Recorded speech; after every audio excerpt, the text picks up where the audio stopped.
ko uyu munsi abantu bafite ibikomere kandi bagiye bakura mu nzu y'Imana. Abantu bafite ibikomere kandi bagiye bakomeretswa n'abantu basenga cyangwa se n'abantu bagiye bababwiriza. Uwo muntu rero iyo muhuye kugira ngo uzamubwirize biragoye. Kandi pe nukuri abantu bafite ibikomere. Ariko abantu bafite ibikomere bagiye baterwa n'abantu nk'abo ngabo, ndagira ngo babwire ngo nimuhumure. Ni nk'uko nawe igihe usohoyemo cyangwa se uhagazemo hari abantu bari iruhande rwawe babonaga nk'ab'umumaro ku buzima bwawe, ariko urimo witegereza ukabona uyu munsi batagihari. Imana ishimwe. Hari abantu basohora mu gihe usohoyemo ukabona ni igihe cyiza, ukakibamo ubona ari igihe kinejeje umutima wawe kandi ubona kikunogeye kukibamo bitewe n'ibyo ubona biri kugusohoraho. Imana ishimwe. Ariko ikindi gihe kikaza ukabona ba bantu bari bagukikije mu kibazo runaka urimo bakubwira pole, hari igihe uba mu kibazo mu by'ukuri ukabona abantu hafi yawe bakomeje baguhumuriza babaye benshi, ariko ukongera ukagera no mu gihe ubona aba bantu batagihari. Imana ishimwe. Hanyuma nje kuganira n'aba bantu bagize aba bantu babana nabo muri iki gihe cy'ikibazo runaka wagiye usohoyemo, hanyuma ubona abantu bakuri iruhande barimo baraguhumuriza, nyine barimo barakwihanganisha, ariko igihe kigeze ba bantu ubona ntabwo ukiri kubabona.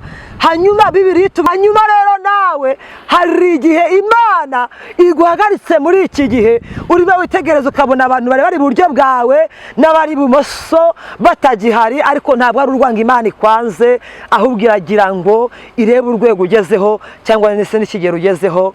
Imana iturengere.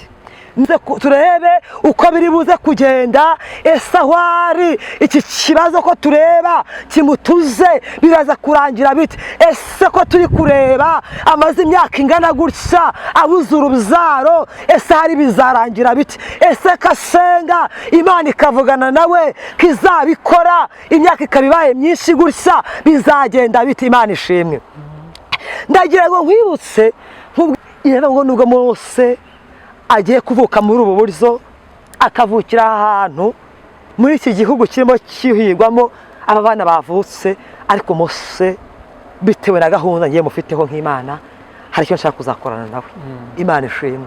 Ndagira ngo nkwibutse ko impamvu Imana ikubitse ntabwo ari impamvu y'ikibi, ahubwo ni impamvu y'icyiza.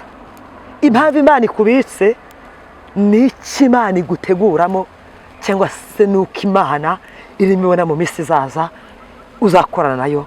Imana ishimwe. Imana ikubitsemo ibintu byinshi, ariko ndagira ngo nkubwire ngo nubwo bimeze bityo, Imana ishimwe, Imana iracyari mu ruhande rwawe. Abanzi tubarimo. Abanzi tubarimo tubana nabo.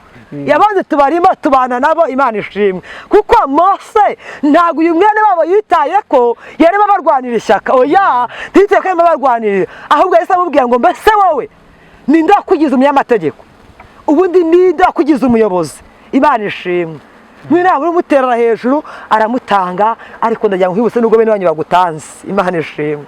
Nubwo bagutanze humura, haracyari amaboko y'Imana yiteguye kukuramira. Bena ariko ndagira ngo nkibutse ko imbere hano gatoya hari ubutabazi Imana iguteguriye. Imana ishimwe.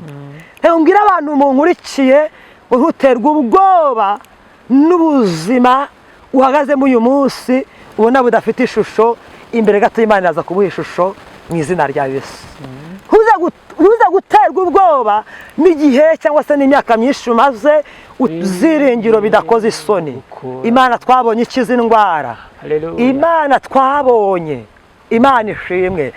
Imana elasi de bone fo ne dai eno de mone fo ne kude elasi de we chateau minigrere waije de sayini no paiven yase nibyo Imana eno we before yishyura minerevare abantu bakiga bakarangiza. Imana yihagije Elohim.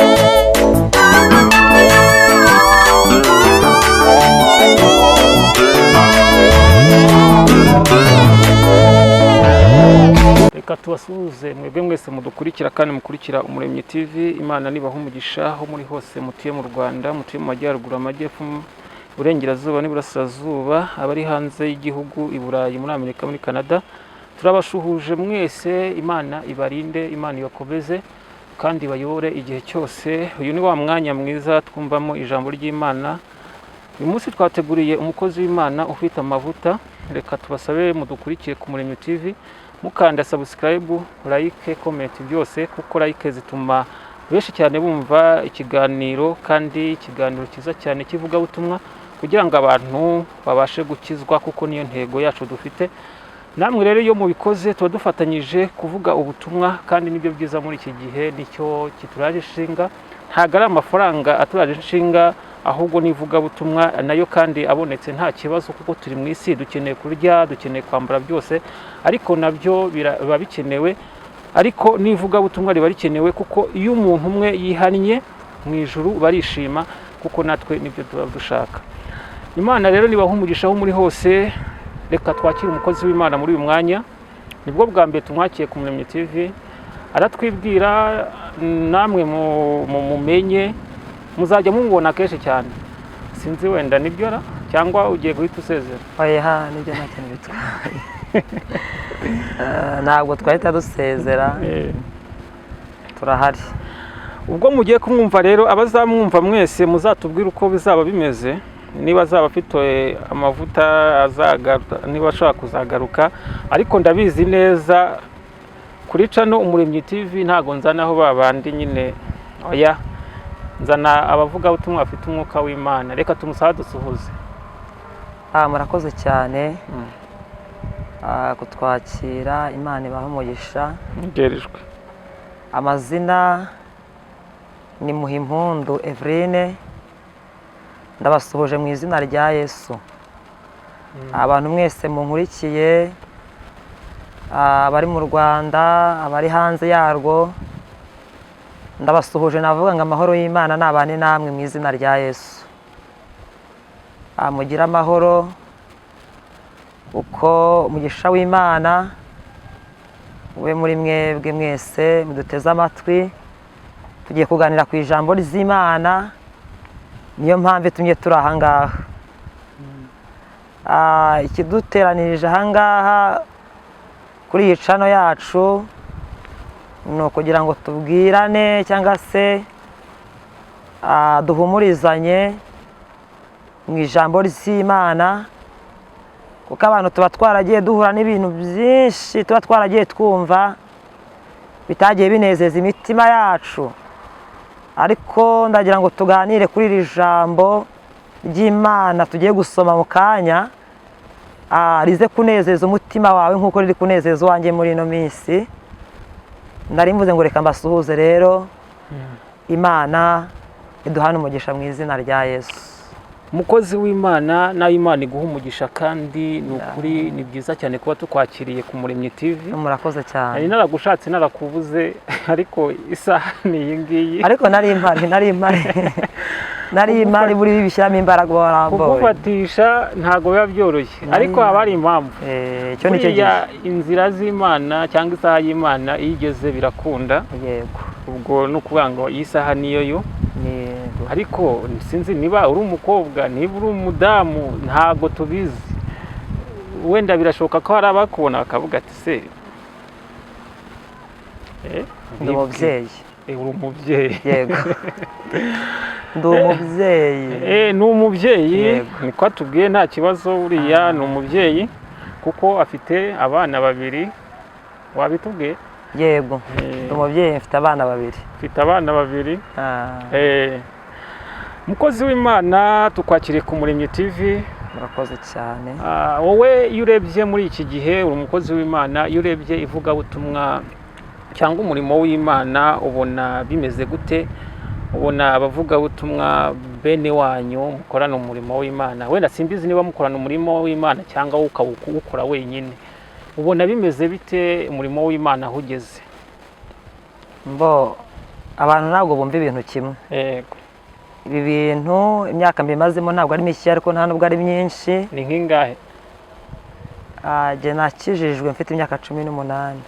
Wize muri Ecole de Dimanche? Cyane. Ubwo icyo gihe nicyo mbara, kuko aricyo nari maze kumenya ubwenge, maze kumenya ibyo nkora.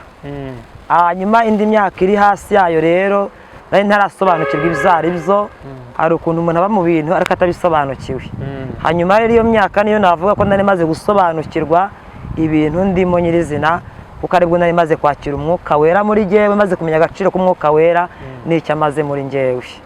Ubuhamya burakwibwira niba waratangiriye muri ekore. Rwose abakwibeshyaho ujye ubihorera. Ngenda byemeye nanjye rwose, abakwibeshyaho ntibazongere kukwibeshyaho. Abantu batwibeshyaho bo ni benshi, kandi si jye bibeshyaho jyenyine, ariko umuntu ni umuntu, ariko n'Imana ni Imana, kandi Imana itandukanye n'abantu. Yego. None mukozi w'Imana, ubona abavugabutumwa cyangwa umurimo w'Imana muri iki gihe ukomeze, ubona umeze gute? Ubona hari ikintu gihinduka mu bakozi b'Imana cyangwa mu bo tubwiriza, cyangwa aho kugira ngo bahindukire cyangwa bibe byahinduka, ubona bigenda bisubira inyuma bitewe n'abakozi b'Imana? Muri iyi minsi cyangwa se mu gihe dusohoyemo biragoye bitewe n'uko abantu babwirijwe mbere. K'uyu munsi abantu bafite ibikomere kandi bagiye bakura mu nzu y'Imana. Abantu bafite ibikomere kandi bagiye bakomeretswa n'abantu basenga cyangwa se n'abantu bagiye bababwiriza. Uwo muntu rero iyo muhuye kugira ngo uzamubwirize biragoye. Kandi pe ni ukuri abantu bafite ibikomere. Ariko abantu bafite ibikomere bagiye baterwa n'abantu nk'abo ngabo, ndagira ngo babwire ngo nimuhumure, Yesu aracyari ku ngoma. Ubwo tuvuge ko nawe uje kubomora ndumva ashaka kuganira n'abantu bankurikiye, nkababwira ngo muhumure. Muhumure, ukomeze wizere uwo wizeye. Urenge igihe cy'abantu wabayemo bagukomerekeje, urenge igihe cy'imibabaro watewe n'abantu, ahubwo ufakasinge ku cy'Imana yavuganye nawe, kuko nicyo gifite agaciro kurenza ayo magambo bagiye bakubwira gukomerekeje cyangwa se twagiye ubona mu bantu. Uko muri iyi minsi biragoye gusoroma imbuto y'agakiza ku muntu, aba ari umuvugabutumwa, aba ari umupasiteri, urwego rwose umuntu ariho. Muri iyi minsi biragoye gusoroma imbuto ku muntu runaka. Ubwo buri muntu wese ngewe niko mbibona ku rwanjye ruhande. Ibyo uvuga nibyo, ngewe niko mbibona, kuko biragoye gusoroma imbuto ku muririmbyi muri iyi minsi, gusoroma imbuto ku mushumba ugushumbye biragoye. Mbona icyiza rero ari uko umuntu yahanga amaso ku Mana. Ubwo ni ukuvuga ngo umupasiteri yabaye nk'undi, njye niko mbibona. N'umuririmbyi yabaye nk'undi, nta kuvuga ngo uramusoromaho imbuto. Urebye ibintu bimwe biragenda bisa, ariko ntabwo twabitindaho kuko dusohoye mu gihe Imana yavuze. Dusohoye mu gihe Imana yavuze. Hanyuma rero ndumva icyo dukeneye ari ugusaba Imana imbaraga habwo zo kuba muri icyo gihe. Kuko ni igihe dusohoyemo kandi cyahanuwe. Ubwo reka iby'Imana yashatse kugira guhanura cyangwa ubuhanuzi bw'Imana busohore, kuko nibyo bikwiriye, kuko iby'Imana yavuze ntabwo bishobora guhagarikwa, ntabwo byakunda. Urakoze cyane mukozi w'Imana. Wenda abazadukurikira cyangwa ubutaha hari byinshi cyane twakagombye kuganira, kuko ndumva ufite ibintu byinshi cyane, kandi ndatekereza ko uzabitwemerera. Ariko nyine n'abakunzi bacu kandi abizi ko bazavuga ngo nagaruke. Reka tugoye karibu noneho udusengera Imana aho ngaho twari kwiganira, kugira ngo turebe icyo ko twakwinjira mu kindi kiganiro cy'ijambo ry'Imana. Reka dusengera Imana noneho twinjire mu ivugabutumwa rya nyaryo noneho. Yego, reka tubane maso dusenge mu izina rya Yesu. Dusaba Imana kugira ngo ize kubana natwe muri uyu mwanya. Turagushimye Mana yacu, kandi tugushimiye kuri mwiza, tugushimiye ko ukiranuka, tugushimiye ko utandukanye n'abantu mu byo uvuga no mu byo ukora. Uratandukanye, izina ryawe nirihabwe icyubahiro. Impamvu shingiraho mvuga ko utandukanye, nagiye mpubona mu buryo butari bumwe, izina ryawe nirihimbazwe. Ndagushimiye ndi imbere y'iyi kamera, gushimiye ko wabanye nanjye, kandi gushimiye ko wabaye mu ruhande rwanjye mu nzira nyinshi z'inzitane. Muri byinshi nagiye mbona ukuboko kwawe, izina ryawe niryubahwe. Ndagushimiye ko warwigiye urwana intambara z'uburyo butari bumwe, wagiye ushyigikira, izina ryawe nirishyirwe hejuru. warampagarariye ndakubona ubona mu gihe nari mbuze abantu. Izina ryawe niryubahwe. Mfite impamvu nyinshi zatuma mvuga ko utandukanye n'abantu. Aleluya. Uwiteka, iryo ni ryo zina ryawe. Imana ishimwe. Aleluya. Umuririmbyi yigeze yuzura umwuka wera araririmba aravuga ubuntu bwawe nibwo bwangiza uwo ndiwe. Imana ishimwe. Aleluya. Eno befone dry shawidi binifone kude. Uri ibyiringiro byacu ntuhabwe icyubahiro kandi uri intwari ku rugamba. Wowe iyo utabaye utabarukana itsinzi. Izina ryawe nirihabwe icyubahiro. Turi imbere yawe tugiye kumva ijambo ryawe kandi hari abantu tugiye kuganirira ijambo bankurikiye. Ndumva asabye umwuka wera w'Imana ngo aze kubana nanjye kandi aze no kubana nabo.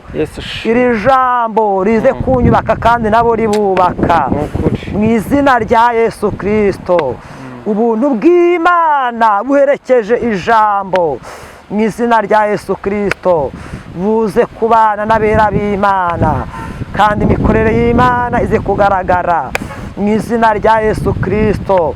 Abantu babona imirimo y'Imana, abantu babona ukuboko kw'Imana, abantu bakangukire kumva ijambo ry'Imana kandi bakomezwe n'ijambo ry'Imana kubera ko mu ijambo ry'Imana mu izina rya Yesu Kristo harimo ibintu byinshi kandi hariwe bikomeje abagenzi.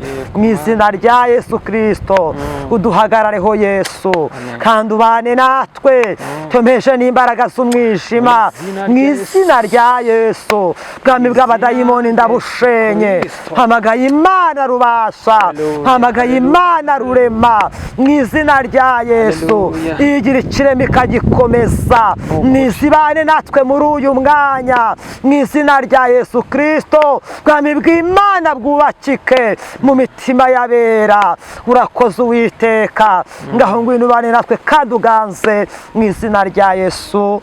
Amen. Ni karibu umukozi w'Imana.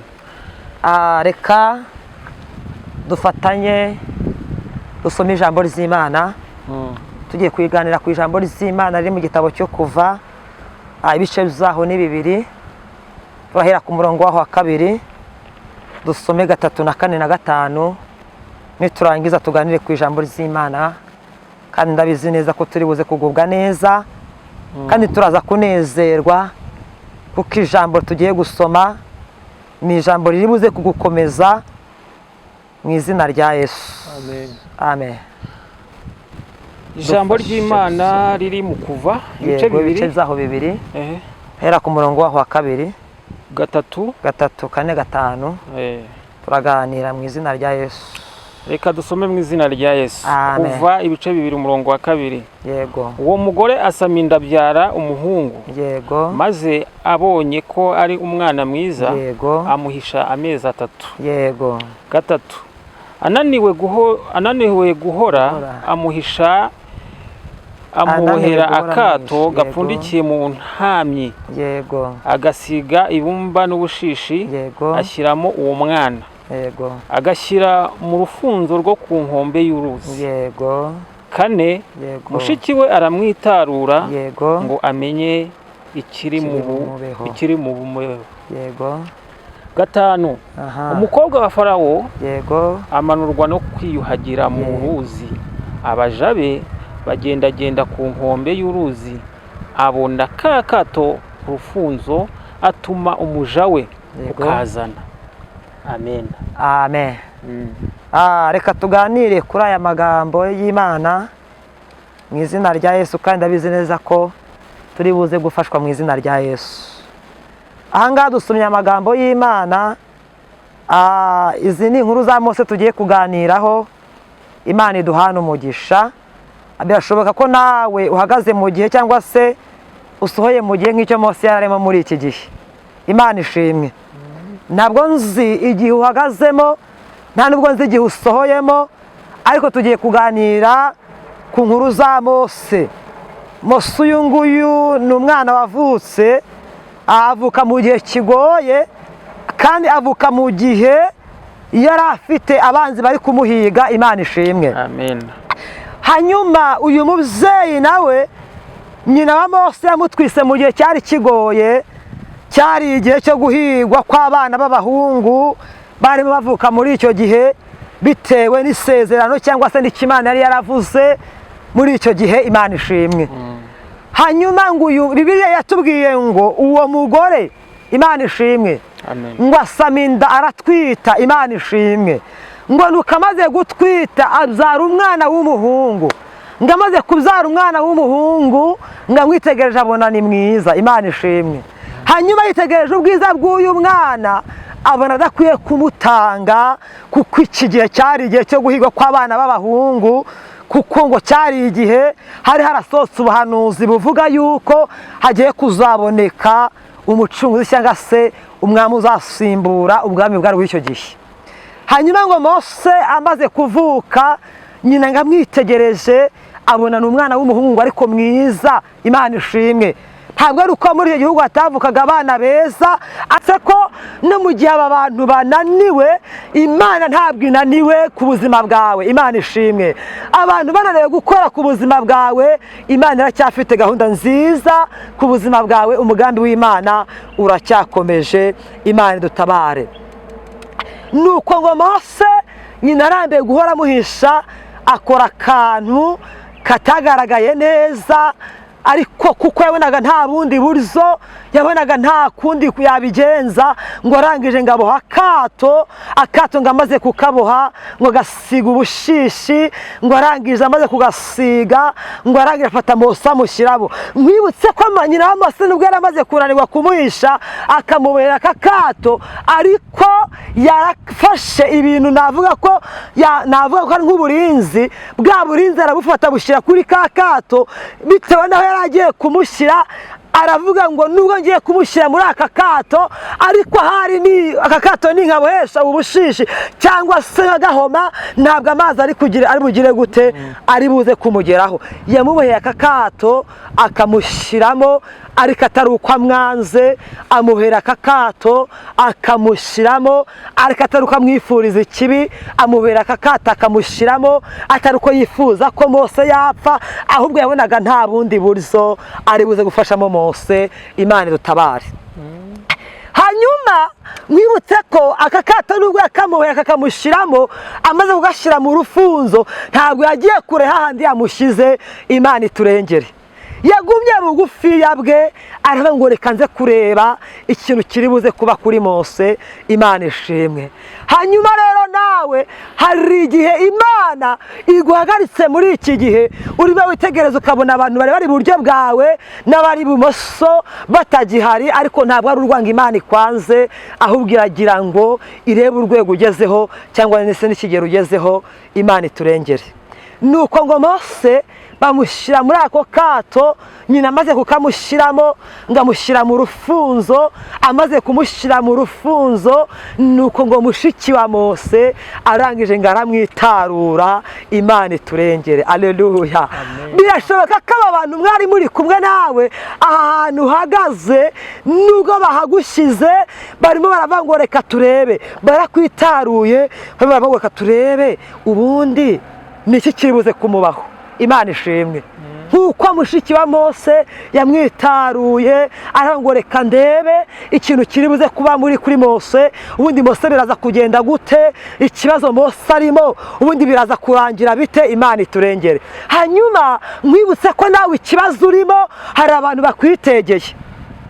hari abantu bakwitegeye barimo baravuga ngo reka turebe uko biri buze kurangira, reka turebe uko biri buze kugenda. ese aho ari iki kibazo ko tureba kimutuze biraza kurangira bite? ese ko turi kureba amaze imyaka ingana gutya abuze urubyaro, ese hari bizarangira bite? ese kasenga Imana ikavugana nawe kizabikora, imyaka ikaba ibaye myinshi gutya, bizagenda bite? Imana ishimwe. ndagira ngo nkwibutse nkubwire ngo abantu nubwo bakwitegeye, ariko nta kintu bakora ku kibazo ufite. Imana ishimwe. nta n'ikintu bari buze guhindura ku mugambi Imana igufiteho. Imana ishimwe. kandi kandi umugambi Imana igufiteho ni mwiza, Imana ihimbazwe. Ntabwo umugambi Imana igufiteho hari ahantu uri buze guhurira n'icyo abantu bagambiriye ku buzima bwawe. Imana ishimwe. Amen. Imana ifite gahunda yo kukugirira neza, kandi ifite gahunda nanjye yo kungirira neza. Imana iturengere. Hanyuma Mose ngo bamaze kumushyira muri aka kato, mushiki we ngo aramwitegera, ngo ahagarara ahantu hirengeye, aravuga ngo reka ndebe ikintu kiri buze kuba kuri Mose. Imana ishimwe. Mwibutse ko yamwitegeye ari mushiki we, ariko uyu munsi wowe abantu bakwitegeye birashoboka ko nta n'isano y'icyo muhuriyeho. Imana iturengere. Mwibutse ko rero umugambi w'Imana uko byagenda kose ku buzima bwawe uzasohora mu izina rya isi. Imana yagambiriye kuri wowe izagikora. Imana ishimwe. Nuko ngo Mose mushiki amaze kumwitarura, ngo Imana igenda igera kwa Farawo itezaho ikintu cyitwa ubushyuhe. Imana ishimwe. Hanyuma ngo uyu mukobwa wa Farawo afatwa n'ikintu cyitwa ubushyuha, yumva ngo ashatse koga. Imana ihimbazwe. Haleluya. Ahangaha iyo amageze ndahatinda cyane. Iyo amageze amatekerezaho nkibaza ngo mbese gute ibwami, umukobwa w'ibwami yatekereje kumanuka akajya koga mu gishanga, cyangwa se akajya koga ahantu mu mazi adafite isuku, adafite. Imana ishimwe. Haleluya. Hari iby'Imana iteza kugira ngo bimwe bikemuke. Hanyuma ngo uyu mukobwa yubahashwa n'imbaraga zo kumanuka hasi mu gishanga ngo ajya koga. Imana ihimbaza. Nde nibaza nkavuga ngo se kwa Farawo ubundi nta pisine yari ihari?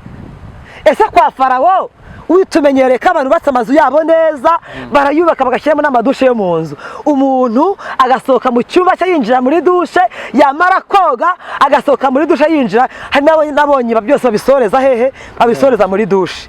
Imana ishimwe. Akavayo amaze kwisiga akinjira mu cyumba cy'urwambariro ajya kwambara. Hanyuma ngo uyu mukobwa we si uku nguku yabyumvise. Imana ishimwe. Yumvise muri we ashaka koga, hanyuma kumva ko ashaka koga, arangira yumva no kumanuka akajya hehe? Akajya mu gishanga hasi. Imana iturengere. Akajya koga hehe? Akajya koga mu gishanga. Ariko ndagira ngo nkwibutse ko ntabwo uyu mukobwa yatekereje kujya koga mu gishanga ari impamvu z'uko ibamo amazi yakamye, ni impamvu y'Imana. Imana ishimwe. Iyi mpamvu yateye uyu mukobwa kumanuka akajya koga hasi mu gishanga muri aya mazi adasa neza, muri aya mazi adasukuye, ntabwo ari impamvu yari iturutse kuri we bwite, cyangwa se yari iturutse ku rundi ruhande. Ni impamvu yari iturutse ku Mana. Imana ishimwe. Iyi Mana yari ifite umugambi kuri Mose, nk'uko Imana nawe uyu munsi igufiteho umugambi. Imana ishimwe. Nubwo Mose yaravutse mu gihe kitari cyiza, nubwo yaravutse mu gihe kibi, ariko Imana yari imufiteho umugambi. Imana yari yaramutekerejeho mbere mu izina rya Yesu yuko yinjira hehe? Yinjira mu nda ya nyina. Imana ishimwe. Hanyuma iyi Mana imaze kumutekerezaho, iravuga ngo nubwo Mose agiye kuvuka muri ubu buryo, akavukira ahantu muri iki gihugu kirimo kihigwamo aba bana bavutse, ariko Mose bitewe na gahunda ngiye mufiteho nk'Imana, hari icyo nshaka kuzakorana nawe. Imana ishimwe.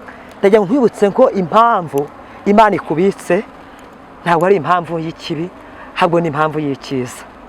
Impamvu Imana ikubitse ni iki Imana iguteguramo, cyangwa se nuko Imana irimo ibona mu minsi izaza uzakorana nayo. Imana ishimwe. Imana ikubitsemo ibintu byinshi, ikubitsemo nk'igikoresho, ikubitsemo ihumura uzageza ku bantu, ikubitsemo byinshi uzakora mu gihe cyawe. Ndagira ngo nkwibutse ko mu gihe cyawe ukwiye gukora ibyo Imana ishaka. Buri ngegeze yuzura umwuka wera ajya anezeza cyane, aravuga ngo ibyo Imana ikora biradutangaza. Aravuga ngo nta muntu wabimenya uko biri, ariko yigiriye inama mu mutima, aravuga ngo ngewe icyo nzi nuko ibyo Imana ishaka ari ibyo nkwiriye gukora. Aravuga ngo mu rugendo ntago nabimenya byose. Imana ishimwe. Aravuga ngo ariko ngewe nzi ko hari igihe nzabimenya. Imana ihimbawe. Hanyuma utarasobanukirwa iki gihe rero cyo kubimenya, ndagira ngo nkwibutse ko ibyo Imana igambiriye gukora ku buzima bwawe ni byiza. Imana ihimbazwe. Hanyuma ngo uyu mukobwa, reka twigarukiye kuri uyu mukobwa, ngo aramanuka ageze hasi ku mazi ngo yikuramo imyenda. Niko Bibiliya ivuga. ngo aramanuka yinjira mu mazi, hanyuma ngo abaja n'abagaragu bari bagize gute, bari bamuherekeje, ngo babikatakatije batembera, ngo bagiye kubona babona akato. Hanyuma aka kato baragafata, Imana ishimwe, ariko bagafata babitegetswe n'umukobwa wande, n'umukobwa wa Farawo. Hanyuma ngo bamaze kugafata, ngo barakazana, ngo yawe uri mukanzanire, ngo afunze ngabonamo umwana. Imana ihimbaza. Haleluya. Ngo amaze kubonamo uyu mwana, uyu mwana namwitegereje abona ni mwiza. Imana ihimbaza. None ngo arangira avuga amagambo akomeye, aranga uyu mwana ko niba mwitegereza nkabona atari umunyegiputa. Uyu mwana niba mwitegereza nkabona isura ye n'imyitwarire ye itandukanye n'iki n'iy'abanyegiputa. Aravuga uyu mwana w'umuheburayo. Imana ihimbaza. Aravuga ngo uyu mwana niwe mu baheburayo. Uyu mukobwa ntabwo urunguru ari rwo ruhinja rwa mbere yarabonye. Mu bigaragara mu maso ye hari haraciyemwo abana benshi. Hanyuma ngo uyu mwana mwitegereje, aravuga ngo uyu mwana ntabwo ari umunyegiputa. Aravuga ngo uyu mwana ndikubona asa n'uwo mu baheburayo. Imana ihimbazwe. Hanyuma ngo araje uyu mwana w'umuhungu. Imana ishimwe. Nubwo abaheburayo, abana bo mu baheburayo barimo bavuka, abo bahungu barimo bahigwa, ariko Mose kuko Imana yari yamuvuzeho, uyu mwana yagaragaye mu maso y'uyu mukobwa mwitegereje, abona uyu mwana ni mwiza, ntabwo ari uwo gupfa. Imana ihimbaza. Nuko ngo arangije asaba abaje n'abagaragu ko bagira gute, bafata umwana bakamujyana hehe, bakamujyana mu rugo. Hanyuma ngo mushiki we rero, Imana ihimbazwe, tugaruke kuri mushiki we. Mushiki we ngo aho yarari, ngo arange ngo agiye kubona abona uyu mwana, gahunda yo ntabwo ari iyo kumwica. Imana ishimwe. Ndetse ntiyari yahagaze ahitegeye ngo arebe ikintu kiri bumubeho. Ndamwitegereje abona gahunda uyu mukobwa afite, n'uburyo ari kureba uyu mwana, abona gahunda ye ntabwo ari iyo kumugirira nabi. Ngo arangije ngo aramwegera, aravuga ati si uyu mwana wanyemerera gushakira umukozi. Imana ihimbaza. Wanyemerera hakuzanira umukozi uzagufasha kurera uyu mwana. Ariko gahunda mushiki wa Mose yari afite yari kugira ngo ajye kuzana nde, ajye kuzana nyina. Imana ishimwe. Hanyuma ngo uyu mukobwa aravuga ngo nta kibazo, genda unzanire iki, genda unzanire umukozi, nta kibazo. Nyina Mose aremera, arera umwana we yabyaye, amurera nk'umukozi, ariko agira gute, aramurera. Ndagira nkwibutse ko kugira ngo Imana isoze icyo yavuganye nawe bizaca mu nzira nyinshi. Imana ihimbazwe. Bizaca mu nzira nyinshi, kandi nawe ubwawe uyu munsi ukiri mu kibazo ntabwo wasobanukirwa inzira Imana izanyura bigira gute, igutabara. Imana itugirire neza. Hanyuma ndagira ngo sabe abantu munkurikiye, turimo tuganira ku ijambo ry'Imana. Wowe hanga amaso ku kintu Imana yavuganye nawe, nurangiza uyizere. Imana ishimwe. Ndashaka kurenga ibintu abantu bavuze, wowe renga benshi uzi bakwitegeye, aho guhanga amaso ku kintu Imana yavuganye nawe. Imana iraza kugira gute, Imana iraza kukurwanirira mu izina rya Yesu. Imana yarwanye intambara ikomeye ku buzima bwa Mose. Mose Imana imurwanaho. Iyo dukurikiranye amateka ya Mose, dusanga amateka ya Mose ari amateka maremare. Imana ihimbazwe. Mose yakuriye muri Egiputa, akurira mu maso y'abantu bamuhigaga, akurira mu maboko y'abantu bamurwanyaga. Mbese ibiganza byashaka kwica Mose nibyo Mose yakuriyemo. Imana ihimbazwe. Mose akurira muri ibyo biganza, ibiganza byashaka kumwica biramugaburira, ibiganza byashaka kumwica biramwambika. Mose arakura kugeza igihe cyageze, Mose amaze gukura asobanukirwa ko nubwo ari muri icyo gihugu, Mose ngo arangije atangiye kuyarwanirira bene wabo. Hari ahantu nasomye basanga ijambo ry'Imana, ubutandi tugira amahirwe kuganira, tuzongera tuzaganiraho. Hari ahantu Mose ngo yasanze bene wabo barimo batotezwa, ngafata umunyegiputa umwe aramwica, ngamuhisha ahantu mu mucanga. Imana ihimbazwe. Hanyuma ngo amaze kuhamuhisha, ariko Imana ishimwe, ngo amaze kuhamuhisha ngo arangiragira gute, aragira arigendera, ariko arwanya ishyaka ryande, arwanya ishyaka rya bene wabo. Imana ihimbazwe. Nubwo yakuze ibi biganza bimugaburira, ariko yaje gusobanukirwa, asobanukirwa ko ibi biganza nubwo byamugaburiye. Imana ishimwe. Hari abandi bene babo biri kugira gute, biri kugirira nabi. ngo nuko ngo amaze kwisha ngo umunyegiputa amushyize muri uwo mucanga ngo ikindi gihe ngo hashize iminsi ngo arangije ngo asanga bene babona bameze nk'abari gusubiranamo ngo aravuga ngo ariko se kubera iki mwe mugerageza kugira gute mugerageze gushyamirana ngo nuko umwe muri bo ngo arangije ngo ahita aterera hejuru ngo aramubwira ngo mbese nawe nanjye urashaka kunyica nk'uko uherutse kwica wa munyegiputa ukamuhisha mu mucanga. Ariko Yesu Imana ishimwe, haleluya. Ariko icyama ibintu tukabyumva kimwe. Imana ishimwe. Nuko ngo Mose arangije ubwongo buramwica, amaze kumva ko mwene wamuvuyemo, Mose ngo arahunga. Ubundi reka nkubwire, ntabwo umuntu uzakugirira nabi. Imana ishimwe, ari uwakure yawe. Ariko ndagira nkubwire ngo nubwo bimeze bityo, Imana ishimwe, Imana iracyari mu ruhande rwawe. Abanzi tubarimo, tubarimo tubana nabo. Yabanze tubarimo tubana nabo. Imana ishimwe, kuko Mose ntabwo uyu mwene wabo yitaye ko yarimo barwanira ishyaka. Oya, ntiyitaye ko yarimo barwanira, ahubwo yahise amubwira ngo mbese wowe ninde wakugize umunyamategeko, ubundi ninde wakugize umuyobozi. Imana ishimwe. Mwina uri muterera hejuru aramutanga. Ariko ndagira ngo nkibutse nubwo bene wanyu bagutanze. Imana ishimwe, nubwo bagutanze humura, haracyari amaboko y'Imana yiteguye kukuramira. Bene wanyu nubwo bagutanze, nubwo ari bo babafashe iya mbere yo gusunika ikibazo urimo ngo kirusheho kugira uburemere, ariko ndagira ngo nkibutse ngo mu ijuru hari Imana, kandi ikintu Imana igambiriye kuri wowe ni cyiza, ntabwo ari ikibi. Imana iturengere. Mose yakoze akazi gakomeye muri Egiputa. Nitukomeza gusoma ijambo ry'Imana tuzagenda tubiganira, kuko igitabo cyo kuva ndagikunda. Izi nkuru za Mose ndazikunda kuko ziyazinezeza. Mose yaciye mu buzima bugoye kugira ngo agere ku cyo Imana yavuganye nawe. Imana ishimwe. Hanyuma uyu munsi ntabwo nzi ikibazo uhagazemo, nta nubwo nzi intambara urimo urwana, ariko ndagira ngo nkwibutse ko imbere hano gatoya hari ubutabazi Imana iguteguriye. Imana ishimwe. Mbwira abantu munkurikiye ngo ntuterwe ubwoba n'ubuzima uhagazemo uyu munsi ubona budafite ishusho. Imbere gato Imana iraza kubuha ishusho mu izina rya Yesu. Ntuza guterwa ubwoba n'igihe cyangwa se n'imyaka myinshi umaze utegereje urubyaro Imana ivugana nawe ubona bitemera. Hano imbere gatoya hari uruhisho Imana iguteganyirije. Imana itugirire neza. Muri ngiye ngo abana b'Imana ngo tubikiwe ibanga, aravuga ngo hari uruhisho mu izina rya Yesu ngo duhishe mu ijuru. Hari uko tuzasa ngo ntabwo kurahishurwa, hari ngo niyo mpamvu bamwe batanabizi nyine ntabwo babimenya, kuko ntabwo bazi ibanga riri mu gusenga. Ariko ndagira nkubwire ngo mu gusenga ibintu byose biremera. Imana ihimbazwe. Amen. Aha ngaha imbere gato ntuterwe ubwoba no kubona ubukode bwarushijeho kurusha uburemere. Ndagira ngo nkibutse ko hari amaboko y'Imana ari bugufi bwawe ngo aze guterura ibintu byagize gute byakurushije uburemere. Imana ishimwe. Ntuze gukangwa nuko minerivare z'abana zabuze. Mbere hano gatoya hari ubutabazi Imana iguteganyirije. Imana ihimbazwe. Hanyuma nkwibutse ko Mose bajya kumujugunya muri uru rufunzo bari bazi ko ibyo birangiye. Nyine yararambiye guhora muhishe, yumvaga ko ibya Mose birangiye. Yumvaga ubundi Mose nyine ajya kumujugunya muri uru rufunzo yaravuga ngo batazanyicura uyu mwana mu maso ndeba. Imana ihimbazwe. Haleluya.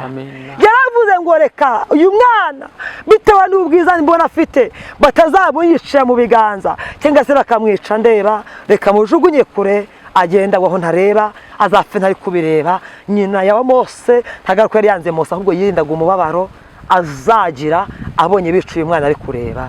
Arangira ngo reka ndebe ko uyu mubabaro nawuhunga. Imana ihimbazwe. Hanyuma ariko umugambi w'Imana wari ugikomeje ku buzima bwa Mose. Rero nkubwiye ngo nawe umugambi w'Imana urakomeje ku buzima bwawe, kandi Imana iracyafite gahunda yo kukugirira neza. Ntuze kwigirira nabi rero. Imana ishimwe. Imana ifite gahunda yo kukurengera. Imana ifite gahunda yo kukugirira neza. Ifite umuti w'ikibazo ufite. Imana ifite umuti w'uburwayi urwaye. Imana ihimbazwe. Ntabwo nzi uburwayi urwaye, birashoboka ko ubwo urwaye butandukanye n'ubwo ndwaye, butandukanye n'ubwo ndwaye, ariko Imana ifite umuti w'uburwayi bwa buri muntu wese. Imana ihimbazwe. Amen.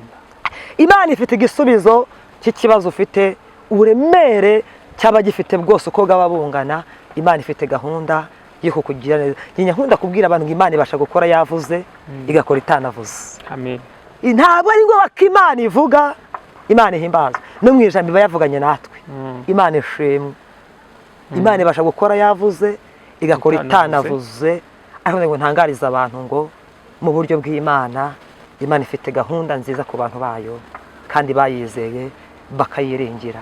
Navuga ngo reka dusubikira ahangaha, hanyuma naho ubutaha abantu munkurikiye nje kubabwira ngo muhumure, nubwo witegereje ukareba ukabona bene so barakwitegeye, ariko hari amaboko y'Imana yiteguye kukugezaho ibitandukanye n'ibyo abantu bari bategereje ku buzima bwawe. Imana itugirire neza. Uravuze ngo Imana ishobora gukora utavuze. Imana ishobora gukora yavuze, igakora itanavuze. Ishobora no gukora utanasenze. Hoya, gusengayo, gusenga byo ni gahunda ikomeje, kuko ijambo ryavuze ngo abibutse Uwiteka ntimugahweme. Hanyuma uyu munsi ko Imana itavugana nawe, ntabwo bikwiye ko hari igihe yavuganye nawe. Hanyuma rero za bindi Imana yavuganye nawe, Imana ishimwe. Ni byiza ko ari imbere y'Imana uri gusenga wibutsa, Imana ihimbazwa. Mukozi w'Imana urakoze cyane kandi Imana iguha umugisha. Wowe ubwawe iyo urebye ko hari abantu bavuga ko Imana itavuga buri gihe, wowe Imana ikuvugisha buri gihe cyangwa ikuvugisha iyo wagiye gusenga gusa? Kuko urebye hari abantu baduha comment ati ariko ni gute Imana ivuga buri gihe? Ni birashoboka? Wowe Imana ivuga ivuga buri gihe wowe? Oya, ntago ubundi nkunda kubwira abantu, ntabwo Imana ari idebe. Imana ni Imana. Imana ntago ari idebe. Ubundi igihe cyose, ariko idebe naryo bararivuza, ariko ntago Imana ibintu by'Imana biragoye. Ariko jewe mu myemerere yanjye ntago Imana ivuga buri gihe. Umuntu ashobora gusenga Imana ikavuga bitewe n'ibyo ishaka kuvuga nawe muri icyo gihagazemo. Ariko ntago bikuyeho ko, ntago bivuze ngo saa sita niba usenze Imana iravugana nawe, mu kanya saa yine niba usenze Imana iravugana na oya. Ntago ari uko mbyumva, gusa ikiro cyo nemera ko nuko Imana ivuga. Imana iravuga. Ivuga ryari noneho mu gihe kihe? Imana ivuga mu gihe umuntu yasenze akagirana ubusabane nayo.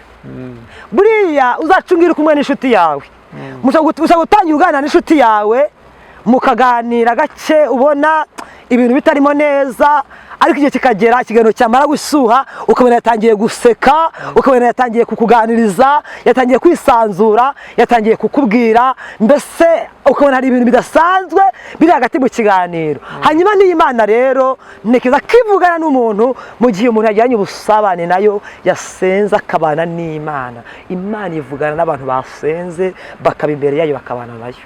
Ubwo Imana ntago yagusanga mu isoko ngo ivugane nawe, yagusanga mu gucuruza ngo uvugane nawe. Mbo bitewe n'umuhamagaro. Yego. Ngiye kusobanura kuri icyo kintu, haba ngo ntago Imana yagusanga mu isoko, naba ngiye kuvuga ko bari ababwiriza mu isoko. Oya, ndavuga uri gucuruza, ntago mvuga bariya kuko baba bari kubwiriza. Uri gucuruza ishobora kuvugana nawe bitewe n'uko uyivugiyemo yasenze. Bitewe n'uwikoresheje yasenze. Ari mu bihe byo gusenga. Nubwo utari mu bihe byo gusenga, wowe uri mu bucuruzi, ariko muri bwa bucuruzi Imana yahakurebeye, ibona hari ibintu ugomba kuvugana nawe. Amen. Urakoze cyane. Ntabwo yanasobanukiwe neza uko warumbajije. Niyo mpamvu nari ngusubije kuri iyi. Urakoze cyane mukozi w'Imana. Imana niguha umugisha. Yego. Kuko ari gusogongera, kuko ndabizi ko ufite byinshi cyane muri wowe. Ibi byari ugusogongera. Bakozi b'Imana rero namwe mudukurikira ku Muremyi TV, mumukurikire, ariko buriya harye mwamukenera nimero ye yababwira. Ni umukozi w'Imana, asenga Imana. Yasengeye umuntu bigenda gute?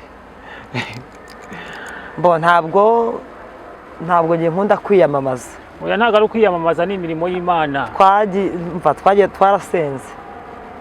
Kozima twarasenze. Ngiye kuvuga ngo nasenze bigenda gutya, twasengeye abarwayi barakira. Twarasenze tubona Imana ikora imirimo myinshi igiye itandukanye. Ntabwo ari ukwiyemera, kuko Imana irakora. Imana irakora. Usenga Imana irakora. Nukuri Imana irakora. Ahubwo icyo dushaka ni ukugira ngo turebe ibimenyetso hari abavuga ko Imana idakora. Oya, Imana irakora, sibyo? Imana Wowe uri irakora. umuhamya wabyo rero. ngende umuhamya wabyo. Noneho wowe waranabibonye. Shingiye ngende kujyanye igiti ibyo yankoreye, Imana irakora. Noneho ushingiye no kubyo no kubyo nasenze nkabona ikorera abandi, Imana irakora. Wowe hari ibyo yagukoresheje birakunda byinshi cyane. None wowe ngo uri kwanga kwiyemera. Ni byinshi cyane, ariko buriya none si Imana, ubundi abantu bazamenya ko Imana ikora utayivuze gute? Imana irakora. Imana irakora. Ikora gute? Abantu munkurikiye, Imana irakora. Imana ikiza indwara. Twagiye tubona dusenga abantu bafite indwara zananiranye, indwara zirakira, nka diyabete zirakira. Imana irakora. Hari uwo wasengeye arakira cyane rwose. Hari uwo wasengeye se wenda yagwaye icyifuzo kirakemuka cyane pe, araguhamagara ati ngo Imana yakoze gutya rwose ndagushimiye. Si umwe, si babiri, si na batatu, ni benshi cyane. Ni benshi cyane. Mu myaka maze senga nagiye mbona Imana irengera abantu, kandi ibintu byanze pe. Imana ishimwe cyane. Murabyumva rero, yasengeye abantu ibintu birakunda. Nagiye yishyura amakredi y'abantu. Imana yakoze imirimo myinshi, igakuraho ibyamunara abantu bagiye gutera. Imana yarakoze. Ntabwo ari ukwiyemera rero. Ntabwo ari ukwiyemera. Imana niyo ifite icyubahiro cyayo, sibyo? Ariko Imana ikorera mu bantu, ntabwo izakorera mu biti cyane. Kandi abantu barananiwe kugira ngo abo Imana yahaye impano zo gusenga, noneho ibacishemo basengera abandi, noneho ibibazo bikemuka. Uwo ni wowe rero twakiriye ku Muremyi TV. Yego. Naduhe nimero noneho natwe tuzamuhamagare kugira ngo tuzamukina dusengere. Murakoze. Umuntu wakenera ko dusengana no kuri ni karibu. Turasenga kandi tubonye dusenza, Imana ikora imirimo n'ibitangaza. Ni ukuri hari ibintu umuntu atakwirata ngo avuge, ariko dufite ibihamya by'ibyo yakoze, niko umuririmbyi yavuze. Ntabwo ari kubaka amafaranga. Bakunzi bacu b'Umuremyi TV, ntabwo ari kubaka amafaranga nk'uko bamwe mubizi ko babaka amafaranga ngo zana miliyoni, ngo zana igitambo. Umwuka w'Imana nuwumva, nukubwira ati kora gutya, uzagikore. Yego. Ariko ntago umwuka w'Imana umurimo wo kubaka amafaranga rwose asengera. Abantu baze dusenge, twarasenze, abantu muri gereza bavayo twarasenze, dufite ibihamya byinshi. Hanyuma umuntu wankenera, nimero yanjye 0788 20 53 738. Usubiramo. Nimero ni 0788 20 53 738. Muze dusenge Imana kandi izakora imirimo n'ibitangaza mu izina rya Yesu. Urakoze. Nta kindi wongeraho wenda wawibagiwe cy'umwuka w'Imana akweretse muri uyu mwanya kuyanga? Icyo nakongeraho, numva twasoza dusenga. Numva twasoza dusenga, kuko gusenga kujya gufata ibintu byari biri kure ukabyigiza bugufi. Gusenga kurema ibintu bitari biriho bikabaho. Reka dusoze dusenga mu izina rya Yesu. Urera kandi urakiranuka. Uri Imana ifite imbaraga n'ubutware. Uri Imana yo kwizerwa no kwiringirwa. Uri Rubasha, Elohimu Shama. Turagushimiye kubw'iby'imbaraga wakoze mu izina rya Yesu. Uyu muririmbyi we yararirimbye aravuga ibyo itarakora, ntabwo ari byo byamara mu imbaraga zo gushima. Aravuga kuko ibyo yakoze nibyo byari bikomeye. Turagushimiye kubanye natwe muri uyu mwanya mu izina rya Yesu. Tuganiriye ku magambo y'Imana. Reka iri jambo ryomora inguma mu mitima ya benshi, abantu banezezwe n'Imana. Aleluya. Imana ishimwe, Imana ihimbazwe. Byiringiro bidakoze isoni. Imana twabonye ikiza indwara. Imana twabonye. Imana ishimwe. Imana elaside bonefo nedai penodemo nefo nekude elaside we shato minigrere waije de sayini no paiveniase nizo Imana eno we before yishyura minerevare abantu bakiga bakarangiza. Imana yihagije Elohimu. Niwe mpamagaye mu izina rya Yesu. Nsengeye ubwoko bwawe Mwami, nyemerera ugirire neza buri muntu wese. Abantu bese bafite intambara barwana nazo, abantu bafite ibibazo mu izina rya Yesu. Abantu bari kwitegereza bakareba bakabona abantu barabitegeye, ariko nkugiriyeho umugisha, ndumva senze kugira ngo unyemerere mu izina rya Yesu Kristo. Hayiwe data wa twese, ugira ukuntu bigenza. Igihe kimwe Pawulo ngo baramwitegeye bene igihugu, ngo bamwitegeye inzoka imaze kumuruma ku gikonzo, baravuga ngo reka turebe urangije unyuranyije ibihe. Mu izina rya Yesu Kristo abona ibintu zose bigenze neza kandi bigenze mu buryo abantu batabyifuzaga. Baravuga ngo noneho rero tubyitegereje tukareba, turi kubona burya Pawulo kuko yarasenze. Mu izina rya Yesu dukeneye gusenga, kandi gusenga Mana y'imbaraga nyinshi kukagaragaza mu izina rya Yesu Kristo ibikorwa bivuye mu maboko yawe. Gira neza bera bateze amatwi iri jambo ry'Imana mu izina rya Yesu Kristo, kandi uwera w'amahoro. Alleluia. Eno befo nedraye shiwidi binifo nekude. Ugirire neza abashomeri Mana y'imbaraga nyinshi, ndabasengeye Mana mu izina rya Yesu. Adipuje za diplome bikanga Mana we mbasabiye akazi mu izina rya Yesu. Imana ibohora, hayiwe mukunzi mwiza, bohora iterambere risabo mu izina rya Yesu. Yewe Uwiteka urengera abacuruzi kubera kuri umunyembaraga. Imana ihimbazwe. Haleluya. Senge ufite intambara mu kazi mu izina rya Yesu, nugira uko ubigenza kubera kuri Imana yihagije. Urakoze byiringiro by'abera, ngaho urwana intambara kandi ugirire neza abantu bawe mu izina rya Yesu Kristo. Mbisabye nizeye urakoze. Amen. Imana igumugisha mukozi w'Imana. Ndabakiriye mu izina rya Yesu. Rwose Imana igumugisha. Ndabakiriye. Aho kuyuhakire ihakire n'ibindi. Namwe abadukurikira rero, Imana nibaha umugisha. Turabizi ko mudukurikira, mukore comment, like byose kugira ngo tujye tubana muri iki kiganiro. Reka mbifurize umunsi mwiza. Uyu munsi n'umunsi wa mbere, icyumweru kiza nyine mukigire, muhahe muronke. Ibiganiro byacu nakagaruka, ijambo ry'Imana nyaryo ni ku Muremyi TV. Ahandi hose impazi Umuremyi, ujye ufungura urebe, ukore comment. Ngaho ejo tuzahure. Murakoze cyane.